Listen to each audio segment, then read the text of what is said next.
You know, you're basically 2 weeks away from the Major League Baseball playoffs here, and away we go into October. And in Philadelphia, we call it Red October. So let's get a look at the postseason picture if the season, Joe Ranieri, ended today. The Philadelphia Phillies would be the 2 seed in the National League. The 1 seed would still belong to the Brewers. They're 1 game apart right now. But fascinating matchups in the wild card round would be the New York Mets versus the Los Angeles Dodgers, the Padres versus the Chicago Cubs. How we feel about that NL picture right there, Joe, if the season had ended today? It's pandemonium, total pandemonium, anybody's game here, Donnie. Yeah. And the fact, and listen, kudos to Major League Baseball and Rob Manfred, right?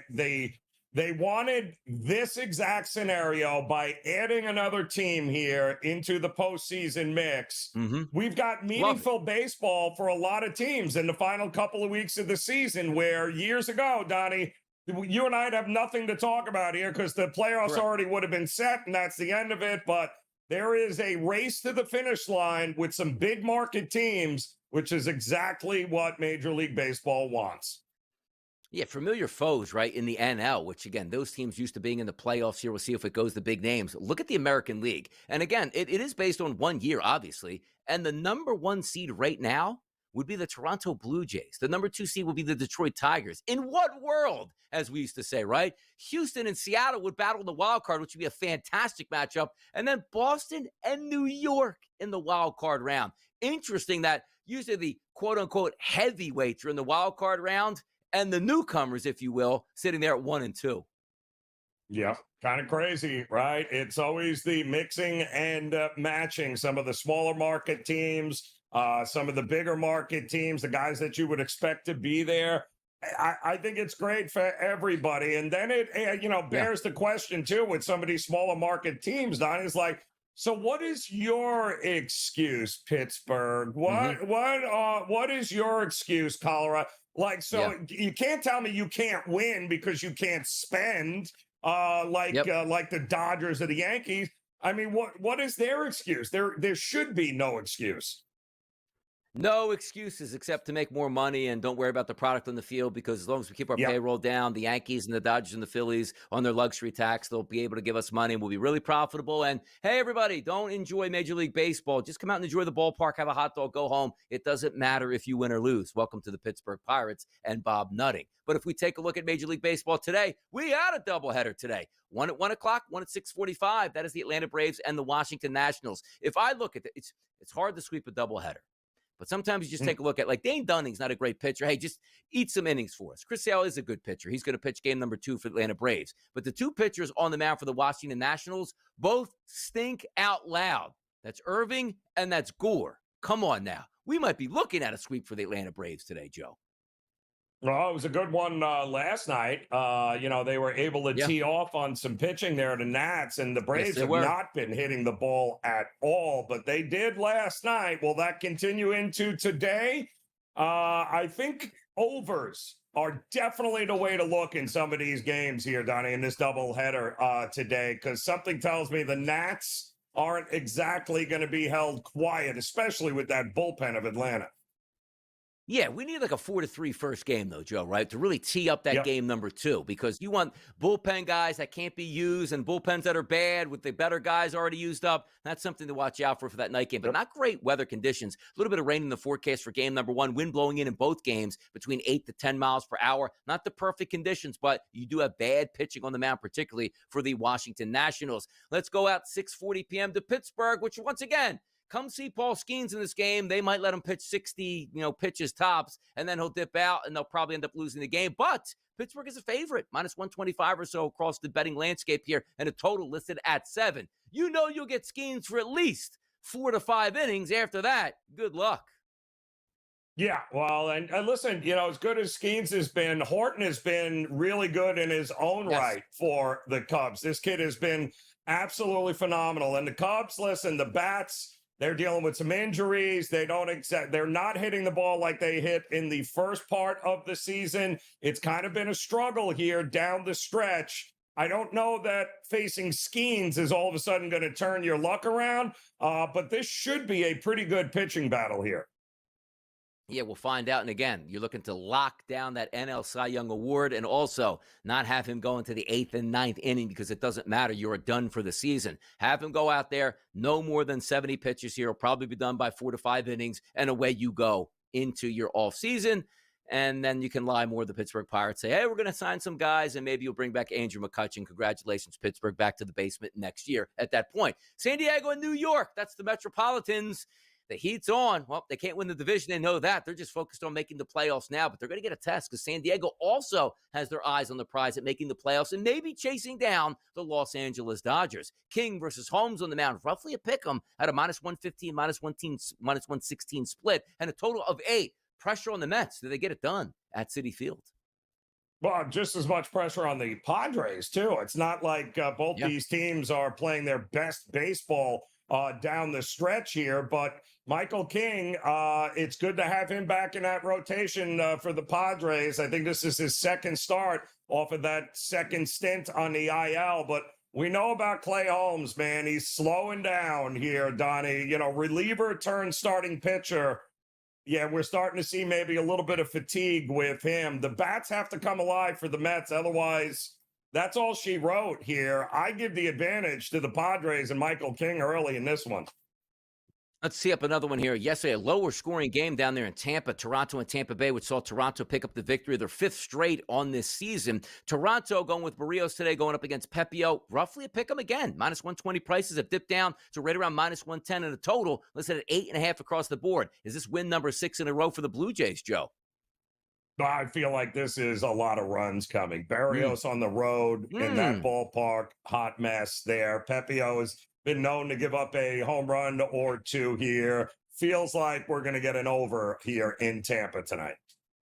I thought we'd get some runs out of the Toronto Blue Jays. They got 2, which was good enough to win yesterday, but a total of 3 runs down in Tampa. We don't like to see that. We like to see those scores and home runs leaving the ballpark here. After the break, we're going to start on the Milwaukee Brewers. Why is it important? They have a 1-game lead over the Philadelphia Phillies, but they are a monster favorite today over the Angels. That Major League Baseball game and much more as we continue our fun video on a Tuesday on the early line on the SportsGrid Network. We teased you before the break. It's the Milwaukee Brewers. They need a victory. They're 1 game up over the Philadelphia Phillies, and they are favored at a -270 to -275 price, depending on where you're shopping at tonight, as the home team against the Los Angeles Angels. We have Dana on the mound. That total is listed at 8. The one thing we know about Freddie Peralta the last 45 days, he's been stellar, Joe. 1.42 ERA. The Brewers need a win to stay ahead of the Philadelphia Phillies. It's probably easy just to ask you, do they get the win today? I guess they do. I guess they do. Peralta, a little rough go of it last time out, though, but he has been, for the most part here over the last month, just absolutely lights out. And I expect him to bounce back here. I expect Milwaukee also to score their fair share of runs here, Donnie. Maybe a team total for the Brew Crew here today against the Angels? Oh, the Brew Crew are always a good option on a team total. For a lineup that doesn't have a ton of power in it, they mesh perfectly together, 1 through 9. Maybe we do. I'll tell you who needs a bounce back tonight, which the law of averages and Murphy's Law always goes this way. Take the Yankees last time on a team total. They don't score a single run. I hate you, Yankees. You are terrible. Hey, Joe, give me a score in the 3rd inning. 5-1 Yankees. Of course, the Yankees would score 5 runs over the first 3 innings and easily catch their team total on the next day after I had them and they scored 0 runs. Schlittler versus Matthews in this game, 977, 978 on the rotation. A 740 start tonight from the Twin Cities and another heavy favorite for the New York Yankees. Line overnight opened up at around a -150 price. You know, it's currently over 170 at just about every outlet out there in the market in a total of 9. The Yankees need a bounce back. Heck, anything is a bounce back, Joe, from no runs and 2 hits last night. Yeah, and, it's unfortunate, too, because Rodon was his usual, good self there, and the Yankees just embarrassing across the board. I like him. I like this kid. I think he's the savior of this Yankees starting rotation with all the injuries they've had to deal with. And yes, Zebby Matthews walks far too many guys, gives up far too many home runs. I think this is a bounce back spot, a true bounce back spot for the Yankees. So I would again go back to laying it on the run line. Cincinnati and St. Louis here. Kids are back in school. Fans aren't showing up in St. Louis. Cincinnati needs the victory, Joe. Roughly a pick'em and a total that's listed at 8. Abbott versus McGreevy. Give me the Reds. They busted out the bats last night against that bullpen versus the Cardinals, and I think they'll bust out the bats again tonight against McGreevy. I think I have the better pitcher on the mound and a team that's still striving for the playoffs. Give me the Reds here at a moneyline price of -110. Let's go. You are a brave man, Donnie, because much like the Yankees, that offense is so inconsistent. They'll score 11 runs and then they'll score 1 run here. I tend to think they're going to get a few more runs here tonight. I am with you, certainly looking at the Reds, but I would probably not want anything to do with that bullpen, so I'm going to take them in the first 5. How about this one? Texas and Houston need a victory for Texas to try to hang in the race, but also Houston looking to track down the Mariners. You'll like this pitching matchup here. Merrill Kelly versus a guy named Blue Ball. Tough scene.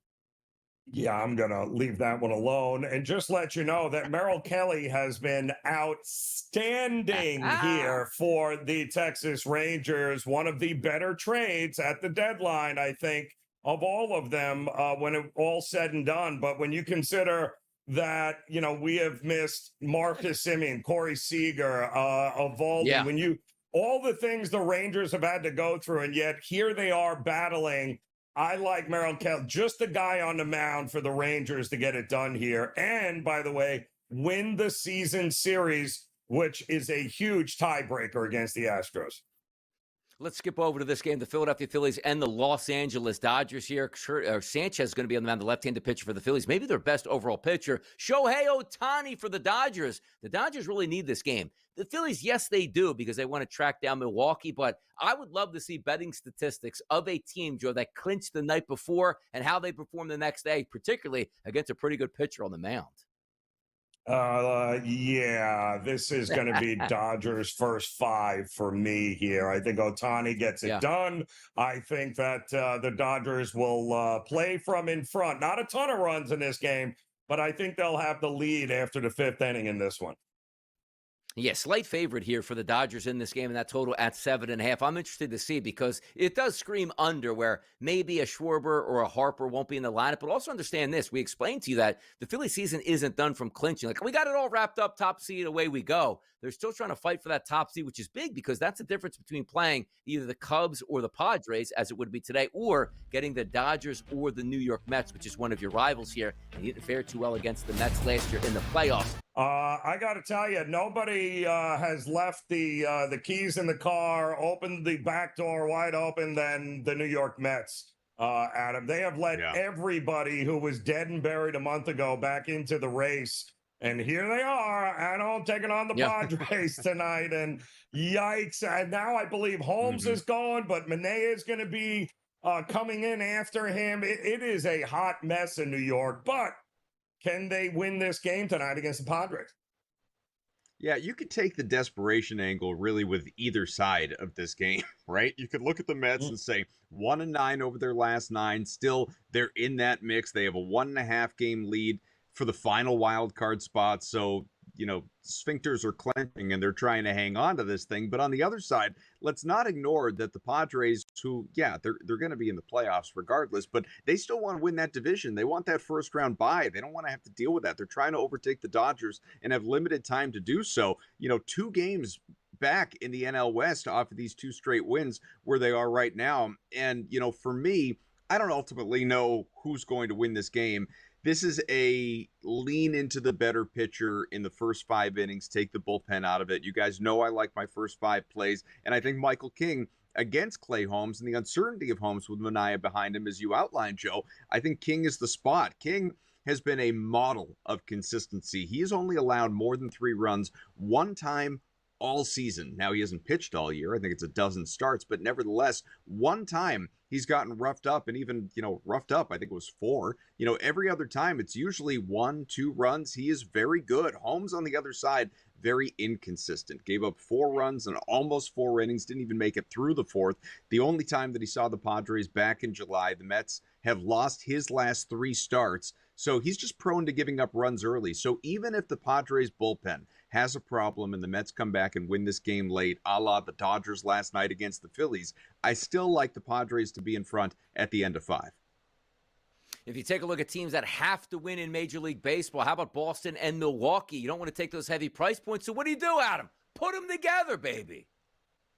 That's right. At plus money, plus 126 there on your screen for this money line parlay. Now, listen, you could lay the wood with the Red Sox right around minus 150. Take the Brewers out of it altogether if you don't want to go after plus money. I just look at it and say Milwaukee is very good, has obviously clinched the playoff spot. Freddie Peralta is one of the best pitchers in all of baseball. Digging into his numbers, knocked around last time by Texas, but before that, has allowed one earned run, hadn't allowed an earned run, pardon me, in the previous 5 weeks before that start. I mean, the dude had been virtually unhittable. On the other side, the other one is obviously the trickier one since you have Milwaukee at right around minus 260. The Red Sox, it's Connolly early in his second big league outing.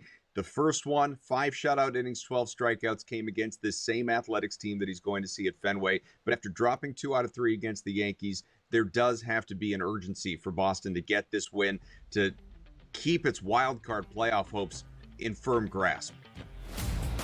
He's hot. He's on a run. He's our own Adam Kaufman. Let's get these 5 plays tonight. We'll be right back to close it down on the early line.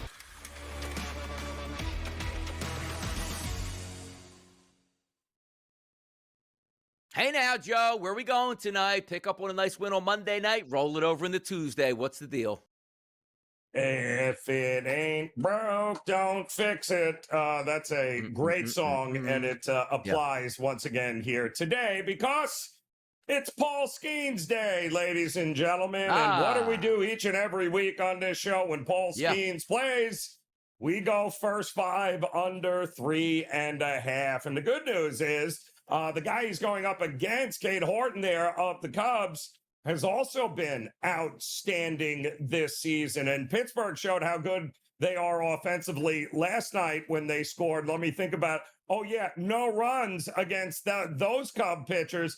Yeah, I don't think it's going to get any better against Horton here. And I don't expect the Cubs to light up Skenes at all. This is a guy, Donnie, that has gone 30 straight starts, hasn't given up a run in the first inning, which really means I just need 4 innings out of him to limit the offense. I think we're going to get that here today. If it ain't broke, let's not fix it. Under 3.5 in the first 5 with Paul Skenes.